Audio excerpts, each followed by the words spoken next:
হিফজুল কোরআন foundation Bangladesh কর্তৃক আয়োজিত হিফজুল কোরআন প্রতিযোগিতা চট্টগ্রাম জেলার অডিশন এবং পুরস্কার বিতরণী অনুষ্ঠিত। গতকালিয়া চট্টগ্রামের আনোয়ারা উপজেলার খালা বিবি দিঘির মুরুর একখান কমিউনিটি সেন্টারত এই জেলা অডিশন অনুষ্ঠিত হয়। অডিশনত চট্টগ্রাম জেলার 510 জন প্রতিযোগী অংশ লইয়া এটা জাতীয় পর্যায়ে প্রতিযোগিতার লাই 45 জনে ইয়েস কাট পাই। আমি বলবো যে সেই যোদ্ধা এই সময় হাফেজ মাওলানা আরিফুদ্দিনের সভাপতিত্ব ও হাফেজ মাওলানা সাদ সাদেকর সঞ্চালনায় প্রধান অতিথি হিসেবে উপস্থিত আছেন মাওলানা হাফেজ তাজুল ইসলাম।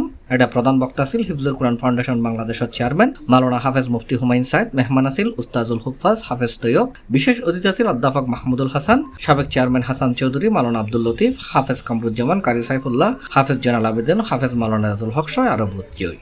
আজকে যারা অতিথি হয়ে আজকের এই অনুষ্ঠানকে আলোকিত করেছেন, আমি তাদের প্রতি আন্তরিক কৃতজ্ঞতা জ্ঞাপন করছি।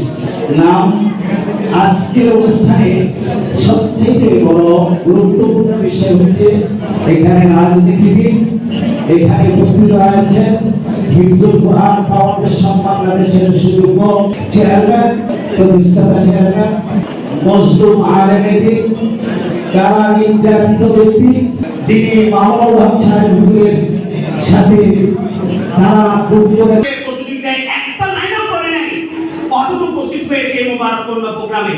সেও কিন্তু প্রতিযোগী ছেড়ে কম নয়। আমরা আশা রাখবো এই সমস্ত ফাউন্ডেশন বাংলার প্রত্যন্ত জেলায় আরো বেশি প্রোগ্রাম করবে, কোরআনের আলোয় আলোকিত করবে পুরো সমাজকে।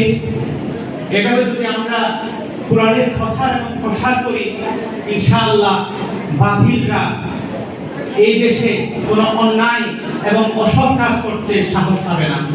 শেষে দেশ, জাতি, মুসলিম উম্মার শান্তি কামনায় দোয়া ও মোনাজাত করা হয়। সি+, চট্টগ্রাম।